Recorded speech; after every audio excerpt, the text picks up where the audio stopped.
Hey everybody, welcome over 50 Starting Over. I'm Barry Edwards, and today I joined with Debbie Weiss, and Debbie is the author of Available As Is, a Midlife Widow's Search for Love.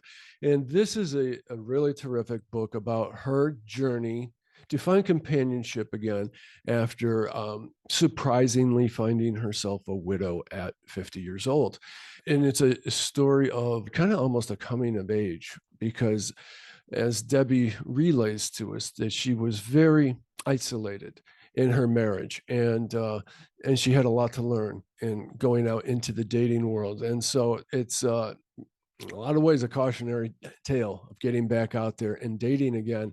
And I learned a lot from it, from both sides, both sexes. There's a lot to be had here. So I really appreciated the time with her, really enjoyed the interview, and I hope you do too. Go to over50startingover.com, sign up there, and you can find all of our other past videos there as well. Well, here we are. Debbie, very nice to meet you. I feel like I've gotten to know you quite a bit. I am about 2/3 of the way through your book. And I'd say, let's see, where am I at? I'm at the cowboy part right now. And it's been a little bit of a roller coaster here the last couple chapters. I think it was 7. I don't remember the guy. Oh, by the way, welcome to Over 50 Starting Over, everyone. I'm Barry Edwards, and I am with Debbie. Is it Weiss? I'm sorry. Weiss, yeah. Weiss. Okay. Author of, could you say the name of your book? My book, Available As Is, A Midlife Widow's Search for Love. It's a great book. And I think it was last chapter, chapter 7, I thought was the funniest. Had a lot of laugh out loud moments on it. But it was also sweet. It's been a roller coaster ride with you, because I was really liking that chapter with the guy that taught you how to cook. Oh, yeah. Yeah, I was really liking that a whole bunch. But then with that came Buck. I didn't like Buck at all. And Yeah. I'm like, Debbie, you can do better. Come on. I know. I know. So now we go right into cowboy guy. It's like, but you know what? I don't want to let the cat out of the bag on anything, but it seems like you are having epiphanies at that point, like learning some valuable life lessons.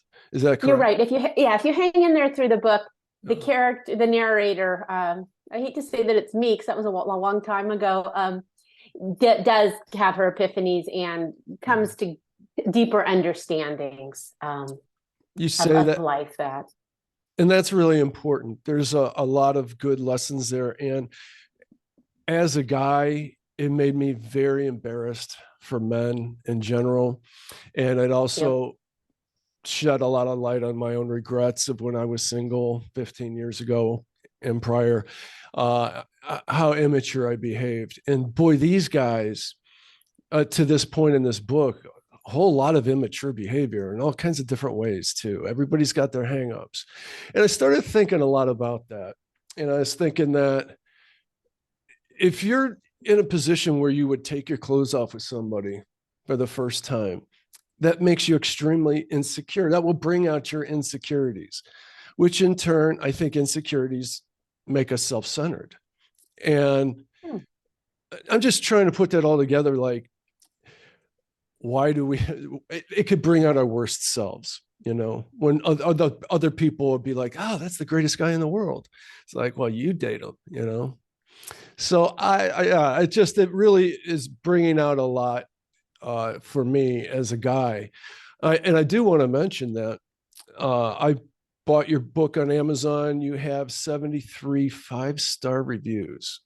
73 reviews with a 5-star rating. That's extremely impressive.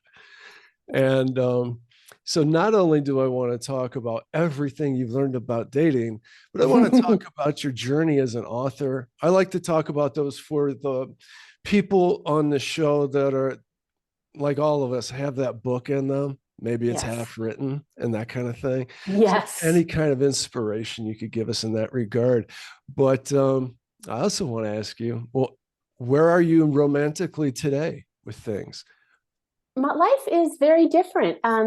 I've written about it actually just on Medium, but 5 years ago, I did meet the right person for me, somebody who was more mature, and like me, kind of old fashioned, which is one of the conclusions that I reached about myself during dating, was that I'd wanted commitment, that I was really kind of a traditional person. And I found someone similar, and we've been together 5 years. Um, Nice. I didn't yeah. know it was that long ago, because a minute ago you alluded to, oh, that was a long time ago. Because I'm listening to the book. I have it on Kindle and I'm having this robot read it to me, which Cool. is kind of disturbing. But Yeah, it would be. I was thinking the whole time, I'm like, the author seems so self-aware, so bright. Um, Self-aware, I think, is really the main word. And yet what's being written, it's as if it's a different character, is someone that's, going, is pretty naive Yeah. and really learning the ropes. And I thought, I don't know where I got this. I don't know where I got this thought, but I thought this was actually very recent. Like I thought like you lost your husband in 2016 or so. Am I wrong? I'm totally wrong, right? I lost my husband in 2013, so it's coming up on 10 years. It doesn't Yeah. feel that long, but it was 2013, and I actually started dating 14 months after losing him. So that was summer of 2014 when some Mm, of this was happening. Summer of 2014 up into roughly 2017 or something is right. the time frame. Then I kind of pivoted and got more serious about writing and found my current life partner and went back to school. Yeah, all that's really good. So you are the definition of over 50 starting over, because you were 50 when you lost your husband, right, George? Technically, I was 49, but yeah, Oh, I okay, was sure. 50.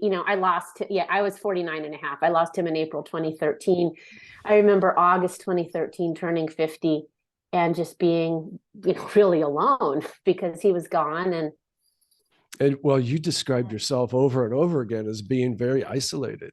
You yeah, know what was really interesting in the book is how in the beginning you talked like it was an idyllic relationship, like a fantasy dream come true, and then you give us little insights along the way about, well, a sex life kind of went south, and just how you were taken care of to such an extreme extent that you didn't learn a lot about life and have adventure and stuff. So it was very interesting. It's really interesting to see it unfold, to hear the stories, and you drop a tidbit in that you learn more along the way. um what what do you think was, who do you think was your turning point in saying, okay, I've lived my college years, so to speak. You alluded to it that in that way, just about where I'm at in the book. And so where is it that you had your epiphany? It's like, okay, time to maybe be my true self, more my true self, rather than exploring. well, it took a little while. I mean, it's kind of several epiphanies. I had a real big learning curve since, I had married my high school sweetheart and went straight, from my dad's house to living with my late husband, George. I went straight through college and law school. So didn't have a lot of life experience. At that point, I did have an epiphany that I wanted a more traditional relationship. I don't want to spoil the book for people who read it. Sure. The next relationship I got into, I'd hoped would be kind of at least better, but it wasn't. But it was around the point, probably a couple year and a half in, that I realized I needed, different things came up, but that I needed to figure out who I was and do things that were interesting to me. Traveling, getting my own interests. I getting really serious about writing, although I'd kind of done that all along. So at one point I was kind of having good epiphanies about, okay, I can take writing seriously, but still not making the best choices. You talked to this point about, there was a short part in the book where you joined a Porsche club. Oh yeah. You were like the worst driver they ever saw, something like Yep, that. I was. I am. Yes. Could you tell us about that? Because like you guys actually did this on a track. Oh Like, yeah, I did. I tried a track day. Yep. wow. Can you just tell me a little bit about that? I think that's very interesting. Well, now this is coming up on 9 years ago, and it Okay. was embarrassing. But my late husband was a tech guy, And when he was diagnosed with cancer, we got what we could, we got to use Porsche Carrera, the one, he wanted.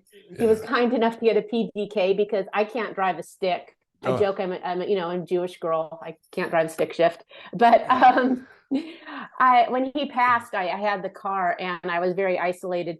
And I was thinking it's going to sell the car anyway. So I called the head of the Porsche Club and I said, well, how would you sell the car? And he was really nice. And they said, well, they have lunches, they have dinners. All folks are married, but it's a social group. And I started to hang out with them. They were just really nice people and they were pleasant to talk with. And, I was kind of found the car kind of interesting, it's kind of cool. And then eventually I got real brave and tried a track day. It was at Willows, which is out past Sacramento here in California. And I lasted the intro round where you drive around. It was very nice. And then I lasted 1 out of 3 sessions. I think you get 3 or 4. I made it through 1. Yeah. I waved everybody by. And I don't normally get car sick, but trying to drive on a track real fast, I was getting kind of nauseous. Yeah. They give you a teacher, an instructor. I got this guy who was kind of like a high school history teacher. He was real flat. So he wasn't real friendly. Yeah. And he was just like, you accelerate here. You pull out of the curve here. Look at the cones there. You're doing this. And it was just, it wasn't connecting. And it was really embarrassing. I do these things, these podcasts, and people are like, how do you just talk to a stranger? And it's like, that's fine. I can do that. But I cannot drive around a track efficiently. Do you drive at night yet? You made mention throughout the book, you're afraid to drive at night. Well, it's funny you should ask, Barry. I very quickly, I did figure out driving at night. That wasn't such a big deal. But now I'm almost 60 and my eyesight is honestly not that great. So I don't drive at night that much now. Fortunately, my partner's a good night driver. But so I did get the learning curve and I wound up, pretty normal. I mean, I got into, fixing that problem. Mm-hmm. But now age is taking over a little bit. Well, I will say that I definitely have a little bit of a hard time driving at night, seeing well. There's a term for it. It's a condition, and I guess a decent percentage of people have. And if it's raining at night, forget about it. I mean, it's really hard to see the road and certainly the lines on the road. So I feel for you there. I wanted to ask you, I'm sure all the names are aliases in the book, correct? Oh, yeah. Okay, good. Have you had any feedback from any of these people that you dated that actually read the book and said, oh my God, I didn't realize that this is what you thought of me? I have not had that happen. The book is not real popular and these guys aren't people I'm still in contact with. Okay. But I can tell you something that I once, I did have an article, it was coming up on 5 years, in the New York Times, and it's called The Modern Love Column. And I did get a piece in that 5 years ago, and that is pretty widely read.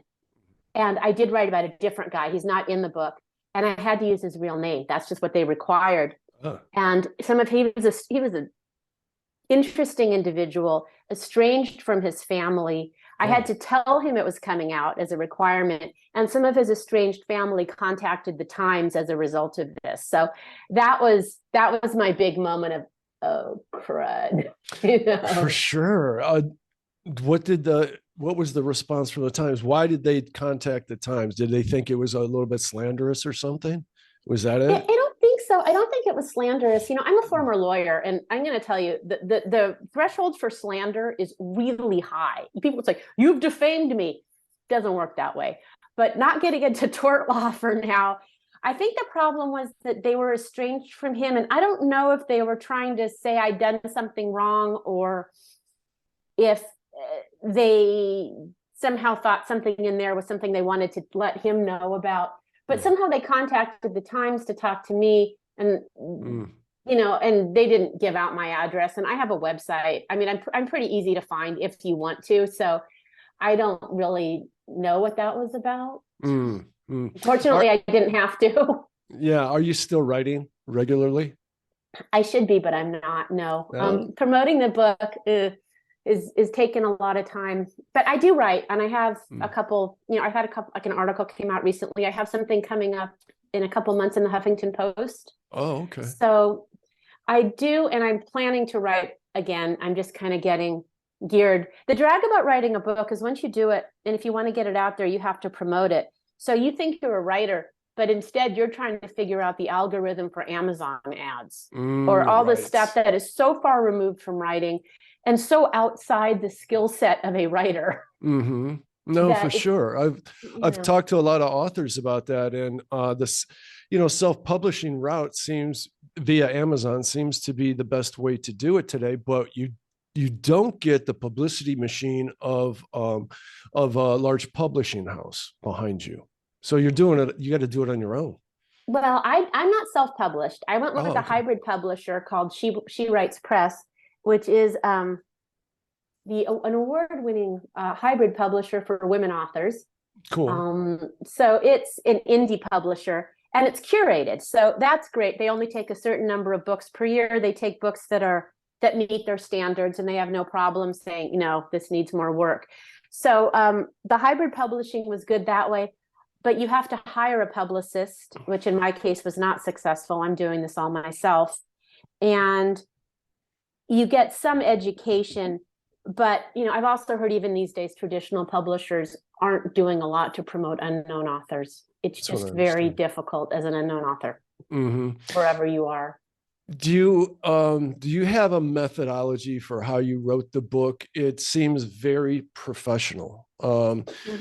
There's a lot of skipping back and forth in time, kind of those techniques, and certainly well written. Did your publisher, your hybrid publisher, did they supply you an editor? Or did you have to find that on your own? Can you just tell me a bit about your process? And did it get easier as you went? Thank you for asking. I was writing I took writing classes and I was writing vignettes. I've taught writing. So I write. So I was writing, at the beginning, I wasn't planning on a book. So as things were happening pretty contemporaneously, or, maybe less than 6 months after, I was writing vignettes about these people because, I'm not going to remember specific details that I had. And then I started to put it together, and I did a couple things. One, I didn't think I was doing that great on myself. So I actually went back to school and got an MFA, and I graduated in 2020 at age 56. So I did that. I went through a couple editors who I didn't feel hacked the book apart enough. So I hired an editor who is an award-winning, best-selling Oprah author. Oh. And she worked with me. That was a big expense, I'll be honest. But she was an amazing editor, and she went through it. And she was one of the people who made it what it is. At the end of it, I did a round of revisions she suggested. And I said, well, here it is. And she said, this is very nice, but you've missed the point. You've idealized your marriage. You need to be more honest. Structuring it was hard. It just took time. By that point, I was teaching writing, and I was getting a bit better at some of this stuff. So I kind of knew how to cut pieces and paste them. It's a puzzle. It's really like a puzzle. I had it all printed out. I cut little stories up. Well, listen to you. And then I was just all over the living room floor. My living room looked hilarious for a couple weeks.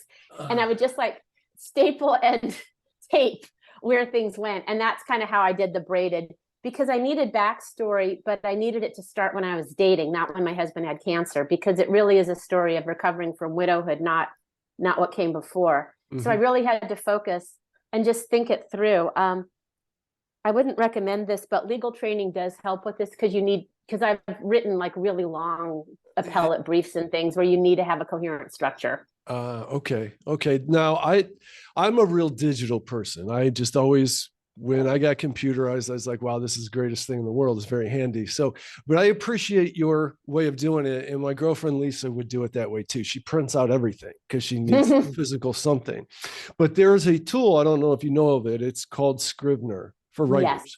And you could do that virtually so you can move a page, you can move an entire folder, a chapter, and all of that. And it's for writers for that reason. Because I was just talking to another author, and I talked to a lot of authors, so I don't remember which one this was. But I was saying about how I've got a lot of half-written things, let me tell you, but doing it in Google Docs or something, it's so linear. And, and if you're like, we're 30 pages or so ago, I was talking about something. Now you got to go scrolling and trying to find it. Forget that. Scrivener is really nice. It's just a simple word processing document application, but it just works on the premise of files and folders. So you can move those things, those pages and chapters around very easily. So I recommend that to anybody that's thinking about writing. It's like $30 too. So yeah, I know people who love it, and that totally makes sense. I think I was maybe at the peak of my learning curve already with the MFA. It's for millennials, it's for young people, and I was already figuring out their Google Doc system and all this. Right. Getting back to your husband, that sounds like that all came about as quite a shock to you. I know that he kept a lot of his illness hidden from you. He did. Yeah. What I want to ask is, and I've done a few shows on grief here in the past couple months, so I don't want to go too heavy into that anymore.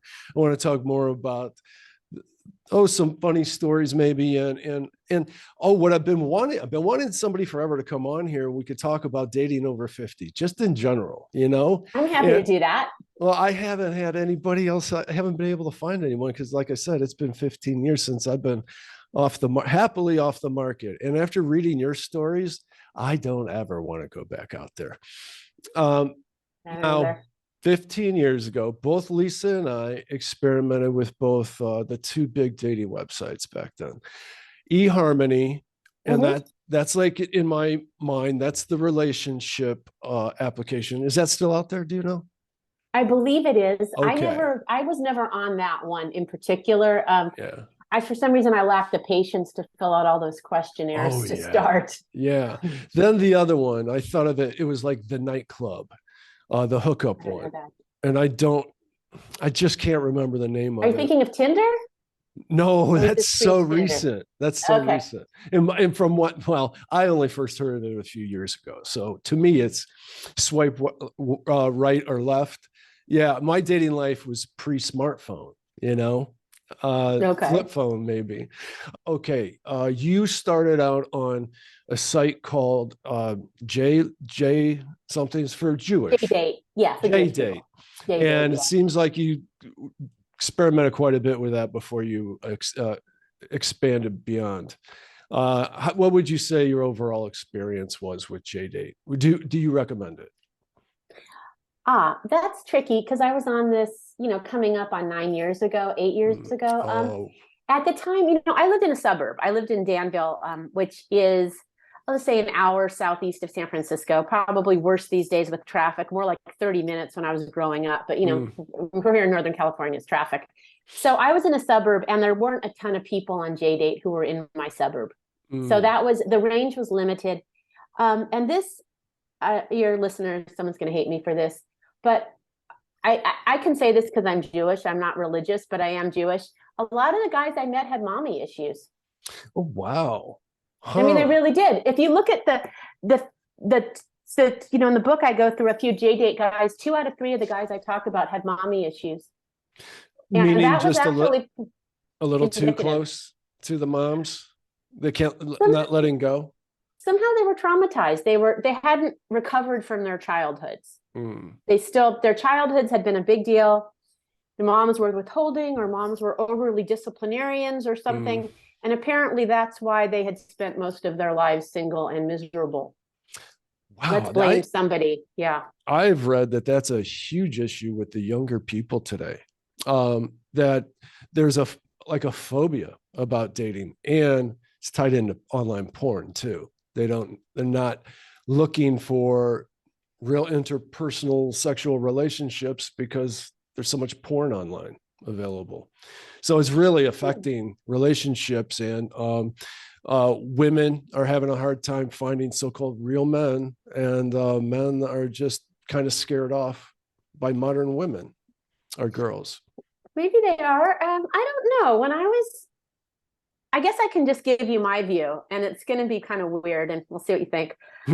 One of the things is, when I was raised, I was in the last year of school, when in the first grade, where girls couldn't wear pants, and the boys on the playground, leave the boy, those are the boys will be boys. You girls keep your skirts down, careful on the monkey bars. Girls were raised to be so docile and agreeable, and the little boys were sort of raised like, well, hell, you're just boys. When I was a young lawyer, I was at a firm and I was told to be more pleasant. None of the male attorneys were told to be more pleasant. And frankly, I was just as smart as they were. It was Oh, sure. really disheartening. So would that And be the 90s? yeah, I Okay. graduated from law school in 1988. Okay. This would be, and I started practicing in 1989. So I'm talking, the 90s into the early 2000s. Very different world. It's a different world. And so the little boy, and then, the boys are raised. And so now I'm dating guys, my age or a bit older, and they were raised like masters of the universe, right? Hmm. James Bond, go forth and conquer, Gordon Gekko, greed is good. The 80s were probably evil, but that was, my formative years. So you Yeah. have this group, right, where women are kind of raised to be docile and we're raised to want male attention, Hmm. which isn't always the best thing. And then you have these guys who are sort of raised to be like, a real man takes what he wants, Hmm. which it does a huge disservice to men as well. But I think that Agreed. creates an enormous clash when we're grown-ups. I think though I like what you're saying there. I got a lot more to say about that, but I want to say that I think that your book and the experiences that you had in the book really speaks to that difference in the way that men and women have been raised and our expectations and how it makes us just so goofy. I mean, men Yes. are goofy and immature for a large part, and we're supposed to have on an air of something altogether different. I was going to say about the 90s. So my girlfriend Lisa's a very beautiful woman. She's always been beautiful. And she talks about, she's always been in corporate America. And so she said that in the 90s, sexual harassment was awful. It was, yeah, it was blatant and it was regular. But by the time of the turn of the century, that it got really kind of ironed out and kind of came out of the closet, and if that's the right phrase for that. But and now today, boy, guys are super careful because the career could be ruined very quickly. So it's amazing how much our whole world and our society has changed in our lifetime, just our lifetime. I I went to agree. college. I didn't even use a computer. I didn't start until as soon as I got out. And I got right into a small design firm, and they had a little tiny Macintosh in the corner. Everyone was afraid to use it. Nobody knew how to use it. And so I started taking the books home and reading them, and I taught everybody how to use it. Next thing you know, it changed my whole career. My whole career has been based on that. But I mean, I can't even, so I don't know the experience of going through school, nor do you, with computers. And I can't imagine what it's like teaching a class with everybody with smartphones and laptops and iPads, all of that stuff. I don't know how you get through to the students with all those distractions. TA'd a class, and it wasn't easy. When a part of my MFA, I was probably the oldest teacher's assistant ever. But I TA'd for a freshman English class, and it's kind of disconcerting because they're on the laptops and there's this, and they don't interact a lot. I bet. Um, I went to an all women's college, Mills, which is no longer with us, but I just remember us all just chatting and being so, I don't know, ebullient. There was just a lot more energy in the room. And it was kind of funny because these kids, they're over their laptop and they're pretty serious, and everything seems directed here. So it was hard for me to kind of interact and do that. Grown-ups, I don't have that problem with, but somehow that, Yeah. No, I totally hear you. And at the risk of sounding very old, I hate to see the breakdown in that part of our personalities. And boy, did we see it with COVID. We got a concentrated dose of it, of being isolated with COVID. And I think there's a whole generation out there that's been ruined because of that, because you got these kids that are, I don't care if you're 12, 13, 14, 15, 16, 17, any of those ages that went through the isolation of COVID, really got, socially, they got ripped off in a bad Mhm. way. And those are very formative years. And I think that'll scar people for life. I felt really sad for the kids. I was getting my master's, my MFA, my second year last semester when COVID hit and all the kids were sent home. So, from sitting in a classroom with these kids I was at St. Mary's in Moraga, you'd see them, they were in their bedrooms and they were on their laptops for class. And that's your formative years. I mean, that's when you leave home and you're making friends and you're independent, and for better or worse, you're away from your parents. And, it's how you're starting to turn into a grown-up. And Mhm. I felt so sorry for just seeing these kids doing their classes at home in their bedrooms, sitting on their beds with their laptop. And that was their world from what was Mhm. supposed to be the most open year of their lives to being in their bedrooms back home. Yeah. Yeah. I felt really. I've read a lot about the increase in depression in younger people, and the incidence of girls self harm is Yeah. skyrocketed. That's just awful. That's just awful. But let's get back to dating over 50. Yeah. Let's get to our age group. Yeah. I want to give people some inspiration and some tips for people that may have just found themselves recently divorced or having lost their spouse. And with all the experience you accumulated here over the years, do you have some good advice, tips, what to do, what not to do? I have so many. I could go for hours. So let me try. I'll try to do a few better ones. For one thing, don't rush. See who you are, especially for women, because I've been partnered for so long. I've been partnered my whole adult life when I lost my husband. So I had to see who I was and what I wanted. And trying to do that while dating wasn't the best thing. And divorce as well Yeah. as widowhood is painful. It hurts. You're wounded. I have a lot of divorced girlfriends and it's been hard. So I would say, first of all, hold off until you feel strong and you feel good. Because, people aren't always the most positive. Men aren't always that positive. You meet Yeah. somebody and they don't mean to do this, but you get this. You walk into a restaurant, you've wasted, in the middle of the day, you've put on the stupid mascara, you're doing this. And, you walk into some guy's like, and it's like, oh, okay, I'm depressed now. So you really need to be strong, for one Yeah. thing. The second thing is I treated it a bit like a job. I Mm. just go through the stuff, see what's there. I don't mind reaching out to guys. It seemed to freak them out, but that's their problem. Um, my advice is don't spend a lot of time online. People waste so much time with these stupid texting. Men are lonely or something. So like, oh, hey, how's your day? Bet you look beautiful. I'm doing this. I'm traveling, but I'll be back. No fucking way. Sorry, can I curse? Yeah, we're all Okay. adults here. Yeah. Okay. Don't do that. If someone's like, oh, I'll get back to you, the answer is, I don't have time for this. Contact me when you're available. You get so Mm. many people who are busy or they have these weird texting things and you never meet them. What you want to do is have a couple quick interactions, a phone call, meet, see if it works. Don't waste all this time texting and online unless you want a virtual relationship. Personally, I didn't. I think it's a time suck. But, Yeah. there is all this stuff of people just having these weird relations. You get contacted by all these people out of state who just want to chat, or these weird guys who are like, I'm so busy with my super important job, but let's text for a few months. It's like, no, no way, not Yeah. even. Go with your instincts. I didn't do that. Some of the guys in my book here were jerks, or they had, Yes. Yes, they or were. respectfully, they were not in a position to date. And even with compassion, that was the case.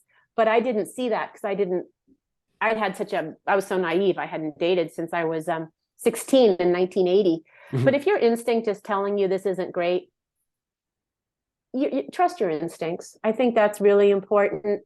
I also think it's important that, again, women my generation were raised not to offend. There's really nothing wrong with saying, hey, this isn't working. Thank you for your time. So my best advice That's is bold. really in this process is just respect, yourself and your time. I think that's really good advice. I had a friend who passed away about 2 years ago, Irby, God rest his soul. He was single and dating back then, a couple years ago. And he said that he used three different apps. The only one I can remember is Tinder.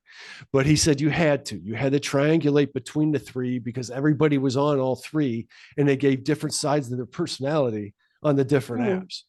So that's about what I know about the modern dating. But it sounds like, it sounds like even today at our age that with these online apps, they're still using them as hookup apps, which is surprising to me. Very, very surprising. My usual co-host Merle and I had this conversation. We tried to fumble through uh, this whole idea of dating ourselves, both of us having been virtually married forever. And I said, I think what I would do if I found myself single all of a sudden, is I would join some meetup groups. And do you know what Meetup is, the app? But I did. That's what I did actually. Ultimately, in Oh, the book, oh, when I got really? sick of bad guys, I joined Meetup and I got into hiking. Yes, Oh, yes, that's awesome. that's actually what did work for me. Not I met my current partner, and again, I've been with somebody for 5 years now in May, so I don't know modern dating that well either. I Hmm. can just speak to coming up on 5 years. But yeah, Okay. I did. I joined Meetup, and Yeah. So you get to know somebody. You already know that you have a general some interests, same right. interests, and so you get to know somebody on a you're while you're doing something. I'm a big cyclist, so I would probably explore that a bit. The hiking, I think, is a tremendous way to go, be out in nature. And so you could do, there's a meetup group for any activity. So I would suggest checking that out. Let's see what else about that. I wouldn't, there's something weird about being over 50 and treating it like a hookup kind of thing, Yeah. because I just think like, I don't know. I'm just not that comfortable just taking off my clothes all of a sudden with somebody, a near stranger. And it's just funny to me that at this age, people will still be like that. What do I I think it's know? a fantasy. I mean, I don't know. Maybe it's a fantasy of, you probably know this book. It was called Fear of Flying. It's by Erica Young. She's an amazing writer. This is a book from probably the late 60s, early 70s. And she talked about, I won't say what it's called, it's a little dirty, but the fantasy of meeting someone, having sex with absolutely no other aspects to it, and then vanishing into the night or something. Um, that was never my fantasy, but I think it's a fantasy a lot of people have. I think it's something you see on Tinder. Oh, yeah. And I think you see folks of my generation, men maybe more, who think that's something they never did. This is fun. They can do this, Okay. I a see second that. adolescence, right? Yeah. Because when we're in our 30s, we're a different generation. My generation, we couldn't wait to be middle aged, right? Yeah. We were the yuppies, man. We were getting houses and beamers and being totally miserable and burning out in our 50s, and then trying to be adolescents after these divorces. Of course, I was widowed. But then I think you're seeing these guys trying to kind of recapture what they didn't have in their youth, maybe minus the Camaro. I don't know. I think that's really insightful. I didn't think of it that way. I think there's a lot to what you just said. And yeah, I definitely got all that out of my system. And when I was younger, and like I think I alluded to before, a lot of regrets in those regards, because I played the field and was a self-centered idiot for a lot of it. I saw some of myself in a lot of your characters, and I hate to admit Oh, that. No, it's terrible. It's absolutely terrible. That it's like I thank you said. for doing so.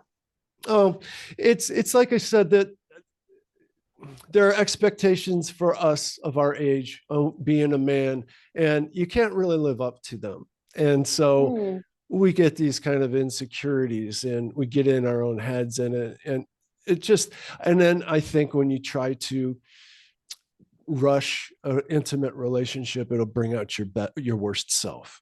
I don't I think you, agree. yeah, you can't be your best self in that kind of a situation.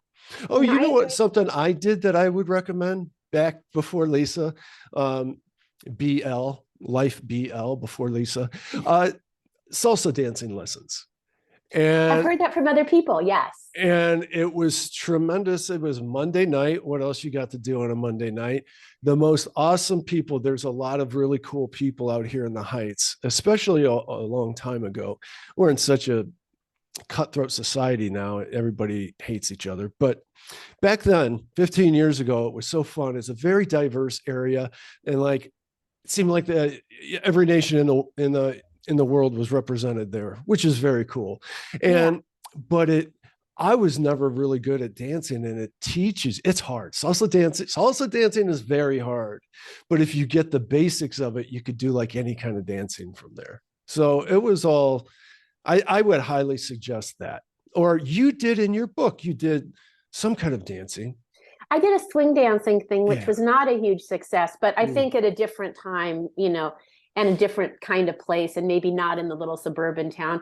And I know several single women. I know one woman I know who's just in her early 60s, dynamic, interesting, happy being single, but she, pre-pandemic tango lessons.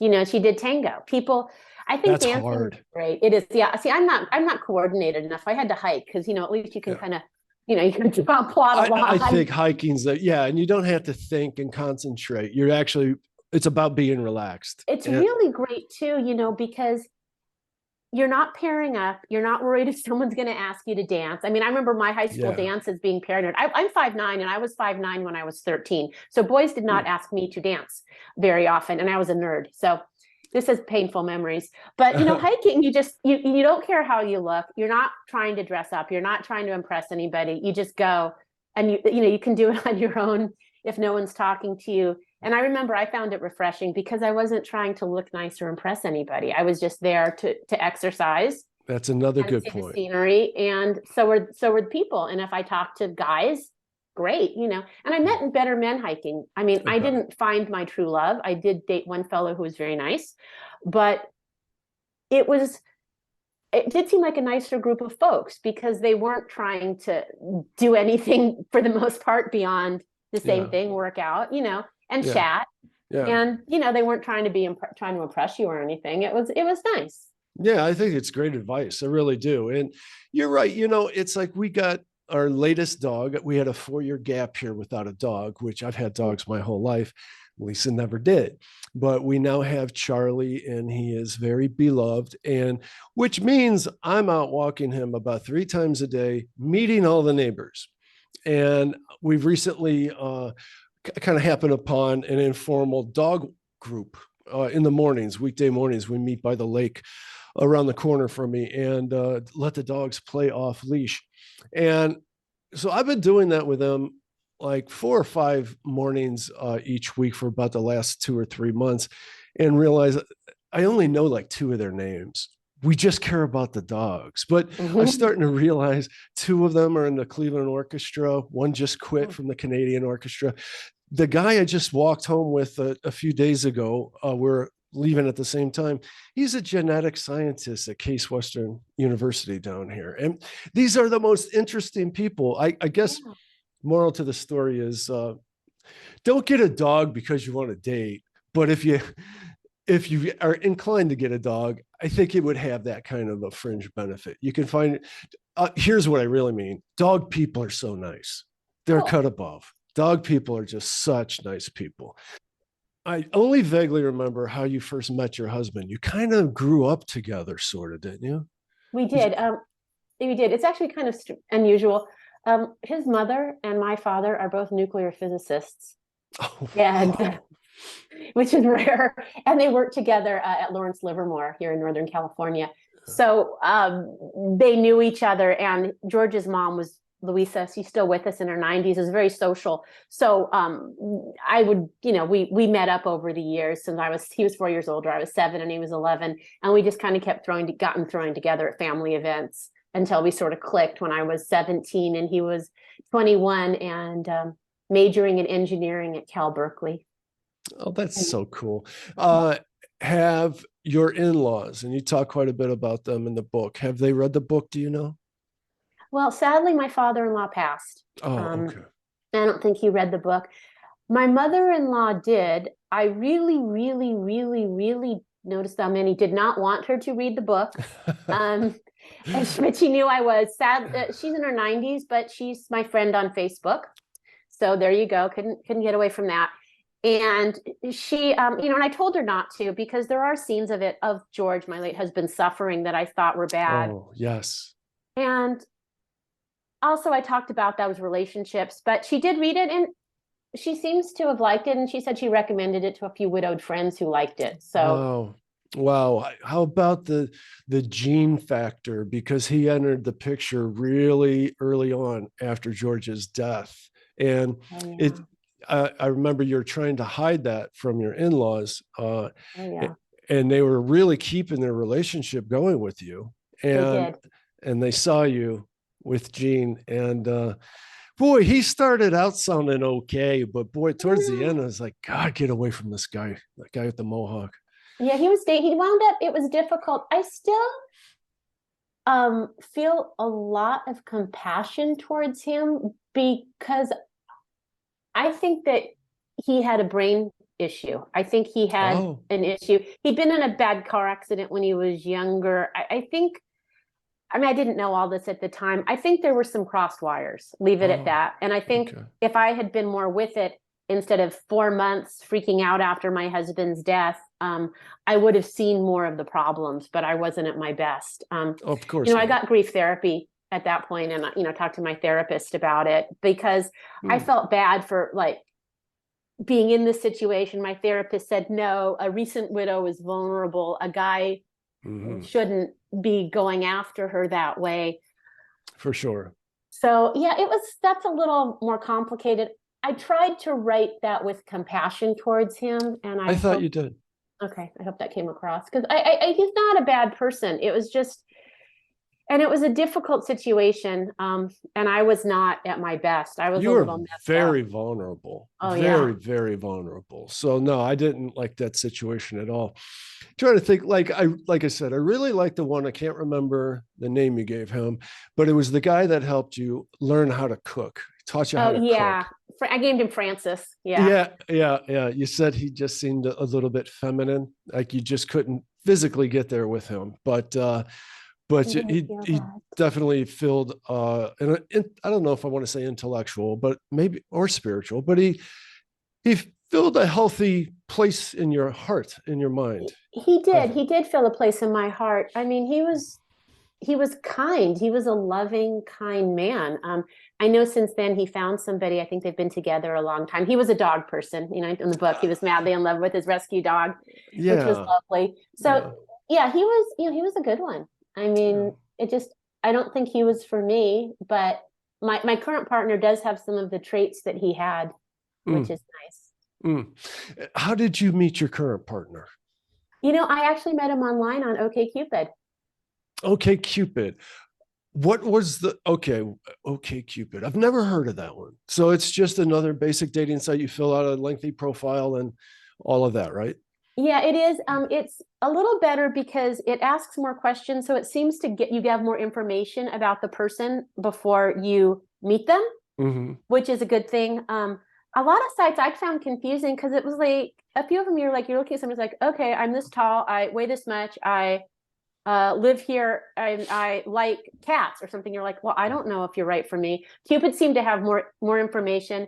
I'm in the California Bay Area. It seemed to have more people in the California Bay Area, and not to get into this, it seemed to have more people that have the views that those of us of the California Bay Area are associated with having. Maybe Okay, I leave it see. at that.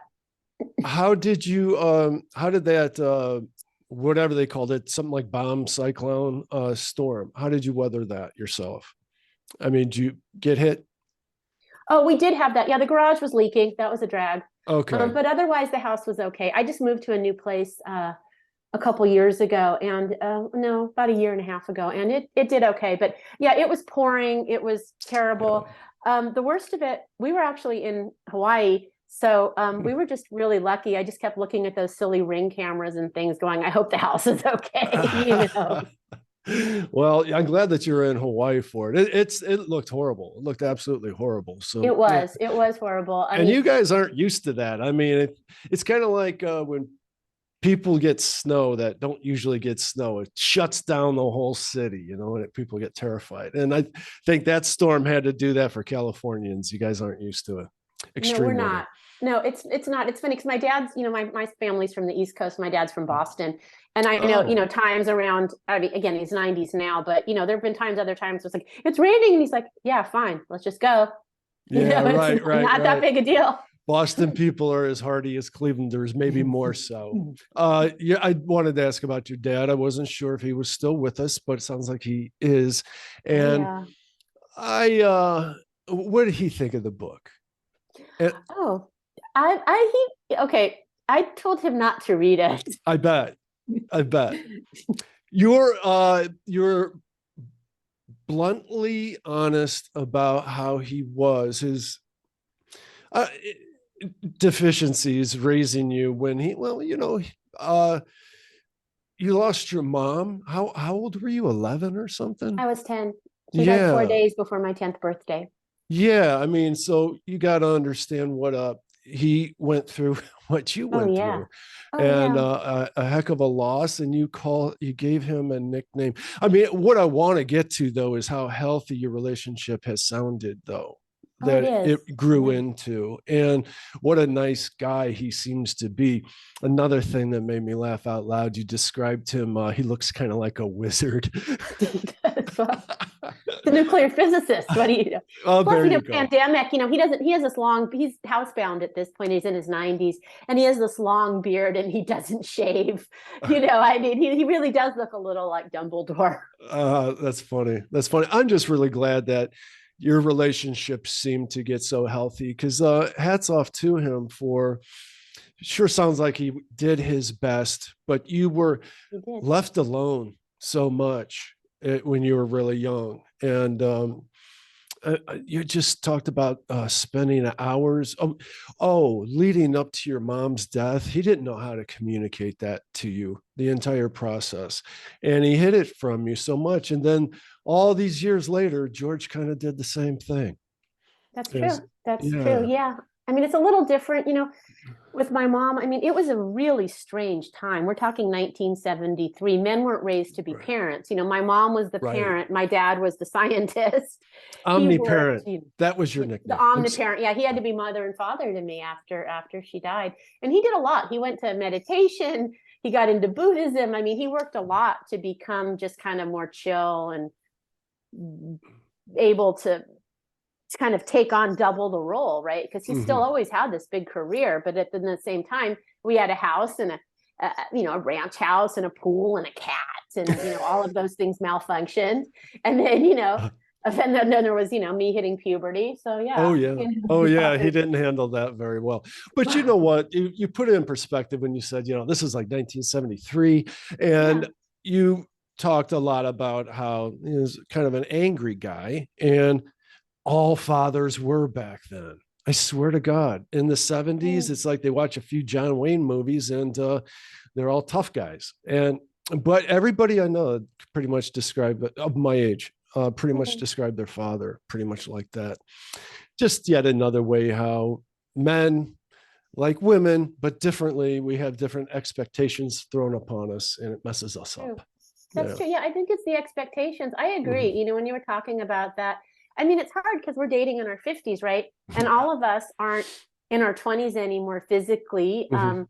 But somehow we're being held to those standards because, when you're Mhm. married and you're kind of done, at one point into my relationship, I'll be honest, I was very happy and I still wanted to be healthy and fit. But I was sick of living on salads and Yeah. pre-made low sodium soup. At one point I said, I'm gonna age in peace, damn it. Yeah, I And know. then when you're dating and all that, that's hard. For men, it's hard too. There are financial expectations. I know Yeah. divorces are devastating to men Yes. financially. So you're looking at people who don't always feel that great about themselves. And then you add in a few failed relationships. Yeah. So I think it's really hard because we're approaching this from a place maybe of not even thinking that loving ourselves enough before trying to love another person. I think that's very well said. And that's a responsibility that we all have, but it's really hard. It's really hard to go through all the challenges of adult life, and um, be able to get through it at the end of a day and just be proud of everything you did. So I love myself so much when frankly we fail a lot, Yeah. at whatever. And Lisa and I never had kids. I can't even imagine what it would be like to have the constant up and downs of the responsibility of having children. I don't have kids either. I probably know from the book. So Right. that's not my experience either. And my partner has a child, but he's in his 30s. So that wasn't a part of our lives. Mm. So yeah, I don't know. I Yeah. honestly don't know what that's like either. I mean, I've certainly heard from girlfriends who've dated having kids, and that adds a whole nother layer of complexity, Hmm. in terms of logistics and timing and everything. How about the one guy? Don't remember his name either. Much older, very wealthy guy. Can you tell us? Is that ringing a bell? Oh yeah, I forget. I don't even. Oh God, he was such a jerk. So that's not nice. Lowell. That he's a book in Yes. the book. He is in the Yes. book. He is Lowell. Yes. Can you just tell us a little bit about him? I just thought that was a rather caricaturish part of the book. Like, It was, but yeah. it's true. I'm an ex-lawyer. I don't make things up. I The book, know. the book is compressed. So there were times that maybe Lowell was nicer than the times that I chose to pull out, but everything is real. And what shocked me was, my reaction at first, here I was lost my husband 16 months ago, second man I was, well, probably first real guy I was dating. And he's offering, he's like, I want a partner. I want to share my bounty. He has these two amazing homes. He's a successful author. He's an artist. He's won an Emmy. I'm like, I'm awed. Oh, And, yeah. and he's saying things like, I need a hostess. I want a lawyer on my team. And it's taking me a while to realize what he's looking for is some kind of business collab. Yeah. You can stay in the basement. Oh, Okay. I guess this human closeness thing doesn't work for you. And, I didn't catch it. And then, and somehow I'm kind of this idiot at that time, kind of pleaser, where I thought, well, I can do this, at that yeah. point, I'm a size 4. I was, Yeah. Yeah. I'm got this professional photos done. I have this great wardrobe. I'm thinking I can fit in. I've got the law degree. I've got the same level of education. I can mention I can play the pretentious game. Hmm. If he says there's a new restaurant, I can go, oh yes, this was this and this, And I thought, well, I can do this. I can fit Yeah. in. Yeah. And then I realized, well, this is awful. This is a Yeah. series of tests, and this person is I don't want to be emotionally limited. If I recall, I could be wrong, but this is one that stood out to me too. I think that blurred into the Alec Baldwin guy.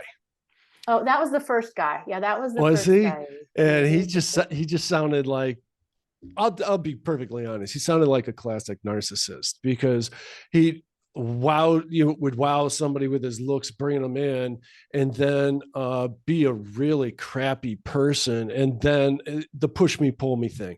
Then try to what did he start crying or something when you really called him out? I think he did. Yes, he Towards the started crying. Yeah, that yeah was the Alec Baldwin guy. Yeah, that was not Lowell. That was a different guy. I think I call him Ben in the book. yeah I think Yeah, so. I tried to give him a compassionate twist. One of the things you want to do as a writer, you don't want your book, this isn't revenge. You're trying to write something Sure. that's helpful in some way. And I was certainly trying to talk about the patriarchy and how society views older women. Like, please, we're invisible, but somehow deficient. But yeah, he was very manipulative. And I left out the stuff at the end. When I dumped him, man, he was sending me stuff like, Debbie, I drove all the way there and you didn't even have snacks for me. Oh my God. I'm not kidding. He really did. He was like, you could have at least had cheese and crackers. Wow. Yeah, yeah, I think he needed a mother. Yeah. But it was very weird because, like I said, it was just every time we met, it was just on and on and on and on about the exes. And my God, how beautiful they were, but how they were this. And it was just like, I didn't sign up for this. Right. It was really weird. But again, I agreed to like a second date or third even. And if I should have known, if I'd been less naive, first dinner date, I would have cut it off. The next day I said, okay, here's your bedroll, time to go home. Yeah. Well, I think we all have heard that you're not supposed to talk about your exes on new dates, but a lot of people do. I've probably made that mistake before. I'm sure. I think I made every mistake. Yeah, dating's tough. You're just so cognizant. You're too cognizant. That's why the hiking thing is such a great idea, I think, because you're not consciously trying to do something. You're just, your feet are preoccupied. You're moving, getting the nervous energy out if you have any, and I think you could be your Everybody's best self. Sweating. We're not wearing makeup. You're not trying to impress anyone. You're wearing hiking clothes. No Yay! pretensions. Yeah. No pretensions. Not trying to impress anyone. Mm-hmm. I found that refreshing. Because I went to like a really traditional high school, which I really hated. And when I went to an all women's college, it was refreshing because we were just ourselves and we weren't trying to impress anybody or look nice. You just do what you want. I started to finally ask questions in class. Somehow I was intimidated in high school. But in college, I finally got into calculus and started talking up. And dating kind of felt like back to high school, right? Where you're trying to be impressive and you're the good girl and you're the cute girl or you're this, except that, you're middle-aged. And then, other activities, hiking for me, yoga. I think more men should go to yoga. I You're think just everybody yourself. over 40 should have to go to yoga. Yeah, I go to yoga. I don't like it though, but when I've done it, it's been like, I should do this all the time. Yeah. Oh, well, when did the book come out? The book came out last September. Oh, okay. So it's still pretty new. Yeah. How are you doing for promotions? Are you doing like this podcast tour, or are there other things that you got implemented? Well, I tried a publicist who got me nothing. I am doing this quote unquote podcast tour, but it's just me. I mean, Hmm. I'm a researcher. I was a big researcher as a lawyer. Hmm. So I reach out and I just find podcasts that look interesting or overlap with my topics. And then someone from there might suggest another podcast. There are a couple groups for folks who want to be on podcasts or have them, called Pod Match and Podcast Collaborative or something. I just did a I've round heard of the robin. second. Yeah. It was kind of like weird because like 10 minutes you're in this little group, but it's cool. People were super nice. So There's a I do couple that. Facebook groups too. I just want to let Yeah. you know that you might want to. I could send you links to them if you want. Oh, cool. That'd be great. Thank you. Mhm. So I'm doing that. I'm doing, I've gotten in a couple, I got in something called Next Avenue. It's hard to get into magazines and things. I've guest posted a couple places because people don't get back to you. Things seem very overwhelmed. If you're out there, AARP publications, I'm angry. I've sent you very good work and you haven't gotten back to me.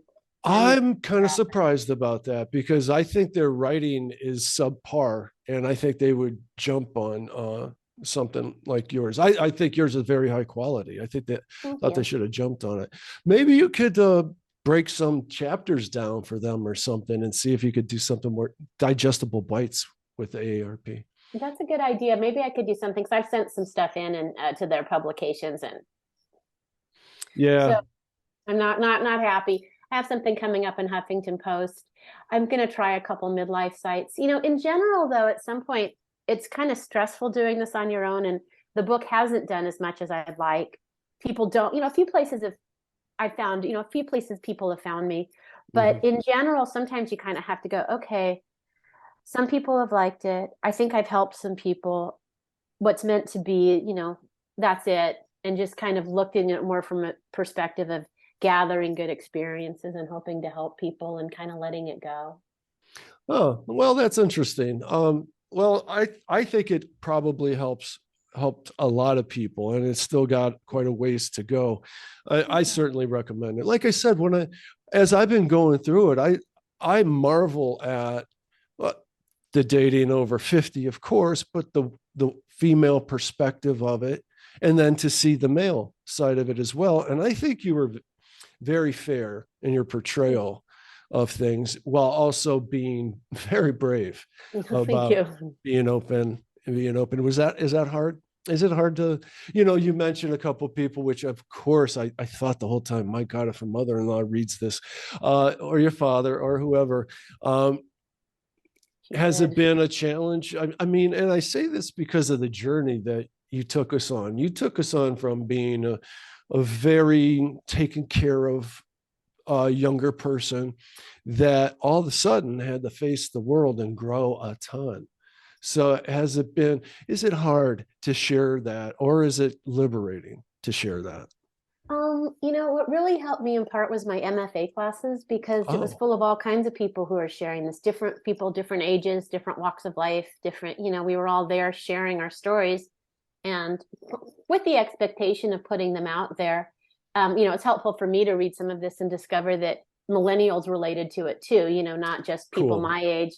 So is it hard? Yeah, it is hard. I think I did a little bit of like something on my brain where I kind of forgot that people I know were going to read it, like my mother-in-law, she has read it, but on the other hand, if you're not honest and you don't kind of go there to make the feelings deep, make it authentic, make it nuanced, it's not a good book. It's not interesting. For sure. Something like this, what you're trying to show is what you've been through, what the emotional development is, and be honest about what you've experienced. If you whitewash it, that's why the book, I'll be honest, it doesn't end with finding a relationship, not this book. I did find one, but this needs to be about finding yourself. So you kind of have to be honest for it to work. But yes. I have thought about that. And in retrospect, it's like, okay, yeah. Well, you mentioned about your writing program that some of the, I don't know if you said it was the best advice you got, but I thought it was good advice. And it was something like, I'll really trash this, but it was something like, and don't be afraid to use the word dick and something else. Oh, that was funny. Oh my God. Yeah. Yes. Oh, that was Yes. funny. That was in my writing group with a Yeah. bunch of folks, septuagenarians. I'm going to get the name wrong. Yeah, folks in their 60s and 70s. I was in a writing group. Wonderful. Love, wonderful people. I love my writing group. They still I meet got Friday blurry. mornings. And they were there, but yeah, they were really straightforward. Yeah, one of them was writing a sort of a romantic scene, and she was Yeah. a Southern lady. Mhm. And one of the other women who'd been a journalist said, "Don't be afraid." She goes, "If it's a sex scene, it's got to have sex in it. Don't be afraid to use words like dick and balls. People know them." Okay, yeah, that I was in love my it. writing group. And I got to say, you didn't shy away from that. The sexual content, I mean, you weren't super graphic, but it was out there. Your sex life is out there for public consumption. And you know what just blew my mind in all the worst ways is there has to be, I'm about three quarters maybe through of the way through the book. And I think there's three different guys that took your hand and placed it on their crotch. And to this point, I just, mind is blown in the worst way possible. That at least two, at least Yeah, two. at What least was the two. young guy? And I was going, Debbie, oh, Debbie, what are you doing? But I don't think you followed through with that. No, I didn't follow. No, that was a meeting in a car. Yeah, that was. Yeah. Yeah, we'll leave that for the readers. If anybody goes to like my Facebook or something, if for TikTok, I think there's a part where I read part of that chapter out loud. Oh. Yeah, that was. I guess that's just. Yeah, it had different motivations, but yeah, that was a bit of a shock. Yeah. I had been raised with strong personal boundaries, Yeah. so Yeah. yeah, yeah, one So, generally doesn't go there. But yes.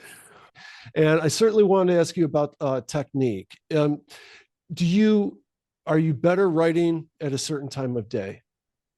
Sadly, yes. I am best writing at 5 a.m. I do Yeah, most best people are, it seems. 4 a.m. Yeah, and that screws up my whole day because Mm. then I write through like my fitness classes and stuff, and then I'm Mm. kind of zonked for the rest of the day. My dad, the scientist, is nocturnal, so I think when I work, I go to a weird thing where I wake up at 4 a.m. That's how I got in the New York Times, as I was writing from 4 a.m.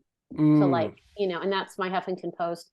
When I write normal hours, it's not as good. So it's kind of a trade-off for me. Or if do I want to be groggy for the whole day Yeah. and kind of neglect my fitness, or Mm. do I want to write? You can't work out in the afternoon, right? I can't. I I can. really can't. Yeah, I I don't. I'm too yeah. tired. I get too tired through the Yeah, I day. get tired. I'm the I same. can walk, but that's about it. Yeah, I'm early to bed, early to rise, and I'm definitely best in the morning. I would have your same struggle because I by habit go to the gym on weekday mornings, and it's mostly for the mental part. And because I just do the basic working out, kind of like circuit train, hit a lot of different machines and things like that. But it's really so that I can come back here and go to work with a clear head and all the stupid anxiety stuff that always goes on in my head is gone. I work that out. Yeah, I do yoga, and that's I do it Yeah. 3 or 4 times a week. A little, well, hopefully four. It's a hard class. It's vinyasa flow, and I do some yoga with weights.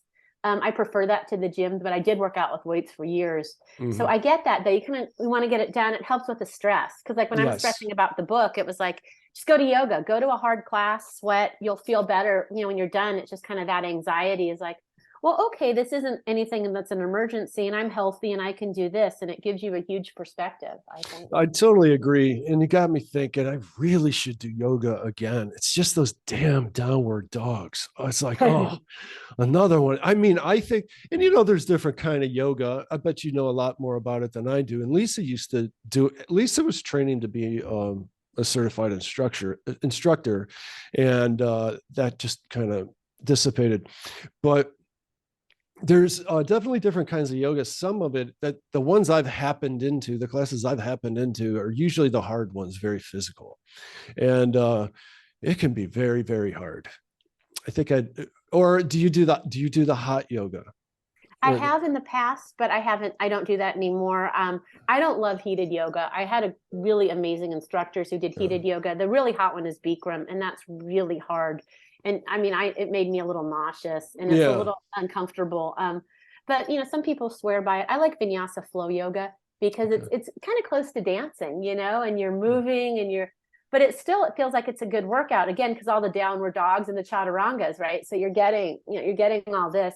And then I do a weird thing. It's called Fit Flow, and it's yoga with weights. So you get everything in, and it's compound movements, which I think is helpful for real life. Yeah, I've had this thing once again. I go through these phases where sitting too long at the desk, the computer and stuff, and being stressed. And I get this inflamed disc in the back of my neck. And I got it really bad right now. And I think if I did yoga just a couple times a week, I could probably work that right out. Start with a foundations class. The best thing to do is start, because yoga is really about alignment and it's about breathing. People think it's not about, I can't do this. It's not about being able to jump back from crow to chaturanga. It's kind of about, it's a mental thing. Part of it is, that's like I love when people are a little late. Someone says, but I had one of the best teachers said, the person who's a little bit late is the person who needs the class the most. Interesting. And that rings true. But it's really about breathing and alignment and making it so it isn't painful. And it's more of a state of flow. So I think if people, it's funny, they don't look at the gym thing. They look at advanced flow yoga 3. Oh, I think I'll go to that. Well, no, you start with a foundations class and work up to advanced. So I think if people do a foundations class, it's helpful. I hate golf, frankly, because I like cycling, and then it's kind of the same two weather groups. You do one or the other, kind of. But it sounds like, if you're going to learn how to golf properly, you start with the real basics and get that swing right instead of learning how to do it wrong, bad habits and stuff. So I think that's the same application with the yoga. I think that's really good advice. Oh God, I had a couple other. I wanted to ask you, how are you in the friends department today? Because throughout the book, you talked about how basically isolated you were. Your life was George. And until there was no more George. So have you opened up and become comfortable with making new friends and enjoying that aspect of things? I have. I have enjoyed it. One thing I think that's interesting as we get older, this isn't my life. My motto in life is kind of do less. I'm a yogi and I quit practicing law at 40. I've been unemployed for a long time and I just kind of do, I got a master's degree. But I don't do a ton. So people tend to be super busy. I have made more friends, the hiking group, knew a lot of people from there. There are a couple local hiking groups, walking groups where I live here in Benicia, which is a beautiful waterfront, little small town.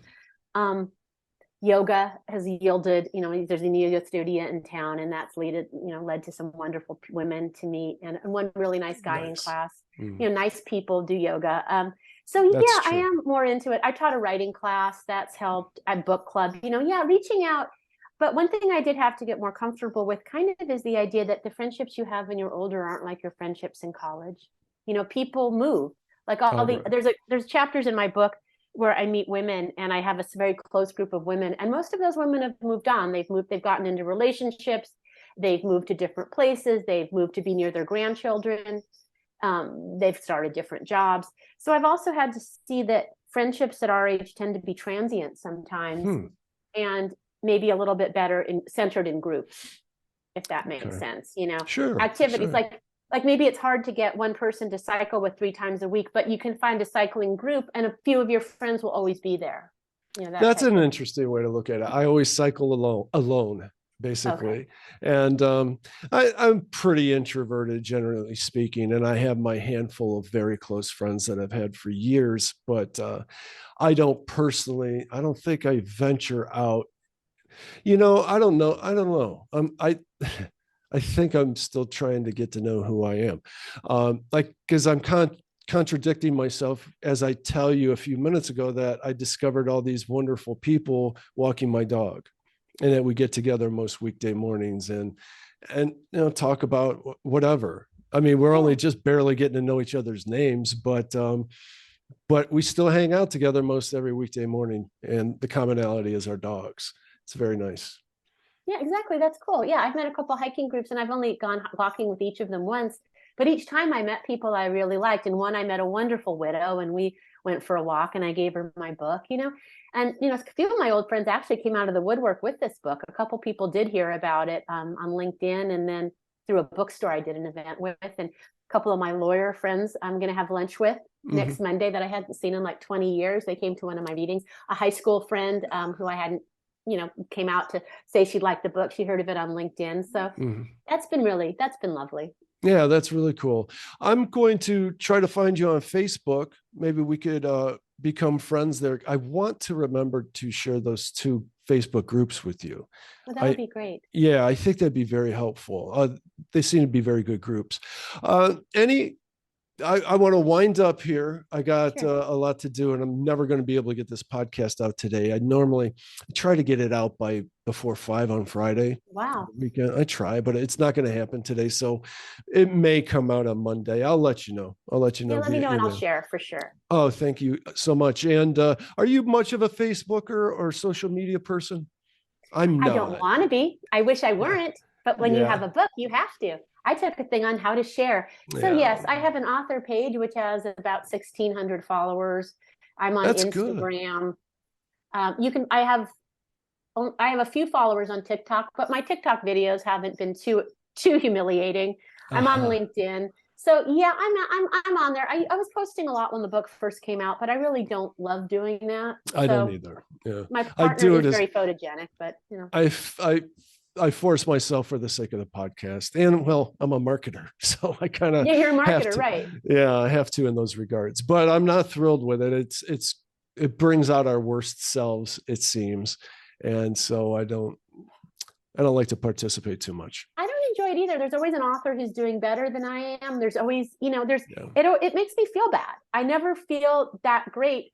Or I put out a ton of, I put out some really good content on my author page, but these are people who, thank you so much, have already bought my book, are already people who like my writing or know about my website or get my newsletter. So